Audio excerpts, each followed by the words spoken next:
और इस वक्त की बड़ी खबर आपको बता दें कि अमर सिंह और जयप्रदा ने राष्ट्रीय लोक दल पार्टी यानी कि आरएलडी ज्वाइन कर ली है। और आपको बता दें कि कुछ ही वक्त पहले अमर सिंह ने एक प्रेस कॉन्फ्रेंस भी की। जयप्रदा और चौधरी अजित सिंह उस प्रेस कॉन्फ्रेंस में उनके साथ थे और इसका औपचारिक ऐलान भी कर दिया गया है।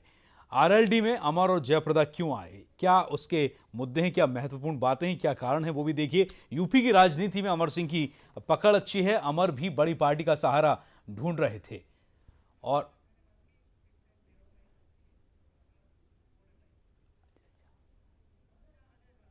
हमारे रिपोर्टर अजय झा ने अमर सिंह से खास बातचीत की है, ये आपको सुनाते हैं।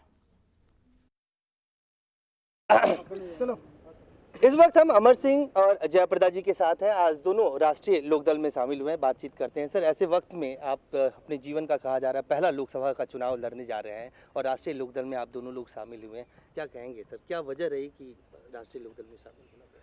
देखिए,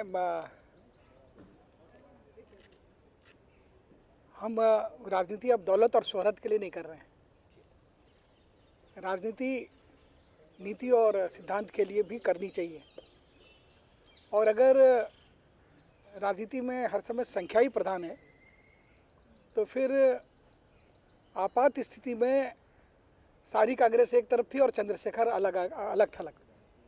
लेकिन अकेले चंद्रशेखर और उनका व्यक्तित्व इतना भारी पड़ा कि तमाम मूर्धन्य और शीर्षस्थ नेताओं के बीच में उन्हें जनता पार्टी का अध्यक्ष बनाया गया, क्योंकि वह आपात स्थिति के खिलाफ आवाज़ बन करके खड़े हुए थे। आज छोटे राज्यों का गठन आज की राजनीति की प्रासंगिकता है। तेलंगाना का निर्माण हो गया है। विदर्भ के लोग, जो किसान से लेकर के सभी लोग आत्महत्या करने के लिए कपास के किसान मजबूर हैं। चीनी मिल के किसान पूरब में और पश्चिम में भी अपने गन्ने की कीमत उनको नहीं मिल रही है। तो आज उत्तर प्रदेश के विभाजन के बिना विकास की राजनीति नहीं होगी। और हमारे दोनों गुर्दे खत्म हो गए थे, खून की उल्टियाँ हो रही थी। मैंने 1000 किलोमीटर तक जयप्रदा जी के साथ 3 महीने तक लगातार सर्दी, गर्मी और बरसात में पैदल चलकर पूर्वांचल की आवाज़ उठाई थी।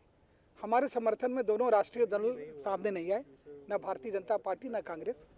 और एक ही व्यक्ति जिसने मेरे सुर में सुर मिलाया कि हाँ, पश्चिम में हरित प्रदेश, पूरब में पूर्वांचल और बुंदेलखंड का निर्माण, और इसके बगैर उत्तर प्रदेश के विभाजन के बगैर कोई इसके विकास की गति नहीं है, वो चौधरी अजीत सिंह थे।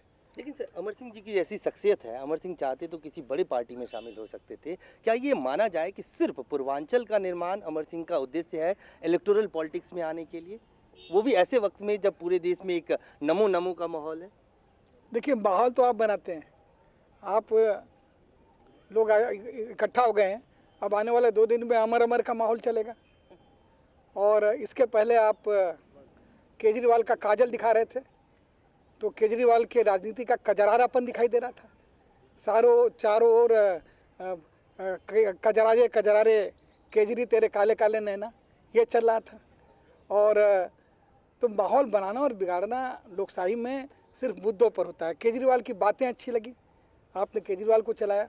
अगर हमारे मुद्दे अच्छे लगेंगे तो आप हमको चलाएंगे। तो इसमें मैं कोई व्यंग नहीं कर रहा हूँ। आपके संबंध तो दूसरे दलों के, मेरा सवाल यही था, आपके संबंध तो दूसरे दलों के भी लोगों से, चाहे बीजेपी के हों या दूसरी पार्टी के हों, उनसे बहुत अच्छे संबंध आज भी है, थे क्या? आज भी है संबंध, होते हैं क्या? संबंध भूतकाल में नहीं, संबंध आज भी है और आने वाले दिन में कल भी रहेंगे। संबंध नरेंद्र मोदी से भी रहेंगे, संबंध राजनाथ सिंह जी से भी रहेंगे, और मैं आडवाणी जी से भी मेरे संबंध है। हमारा किसी से कोई व्यक्तिगत झगड़ा नहीं है। और आदरणीय मुलायम सिंह जी ने तो इतना मेरा मन जीता है कि अभी 1 हफ्ते पहले अपने मुख्यमंत्री पुत्र और प्रदेश के वरिष्ठ नेता मंत्री को और तमाम मंत्रिमंडल के लोगों को डांटते हुए उन्होंने कहा कि एक ही आदमी था जो मुझे पहचानता था, मैं उसकी कमी महसूस कर रहा हूँ। एक ही आदमी जो विकास करता था, बहुत बड़े आदमी हैं, तो मैं उनका भी आदर करता हूँ। लेकिन संबंध अपनी जगह हैं और संबंध की सौहार्दता अपनी जगह है। कोई गैंगवार है क्या हमारा किसी से? तो 2014 राहुल बनाम मोदी लोग कहते हैं, अब तो आप यूपीए के पार्ट हो गए हैं, कोशिश करेंगे कि राहुल अगले 2014 में प्रधानमंत्री बने? पहले राहुल को खुद तय करना होगा वो बनना चाहते हैं क्या। अब तक तो राहुल ने कहा नहीं कि हम प्रधानमंत्री बनेंगे। आप राहुल से कहलवा दीजिए कि वो प्रधानमंत्री बनेंगे, तो फिर हम लोग तो, अगर यूपीए का सबसे बड़ा घटक कांग्रेस है और वो स्वयं कह दें कि वो प्रधानमंत्री पद के उम्मीदवार हैं, ये तो उनके साथ आप अन्याय है। कैंपेन करेंगे उनको प्रधानमंत्री बनाने के लिए, कांग्रेस के साथ मंच साझा करेंगे एक साथ मंच पे? राष्ट्रीय लोकदल और कांग्रेस का समन्वय है अब, और जब जो हमारी सहयोगी पार्टी है कांग्रेस और हम यूपीए का हिस्सा हैं, तो हम राहुल का और आदरणीय सोनिया जी का के विरोध में खड़े होने का हमारा प्रश्न ही नहीं खड़ा होता। अमर सिंह जी, फतेहपुर सीकरी से चुनाव लड़ने की बात हो रही है आपकी, और बिजनौर से जया जी की बात हो रही है।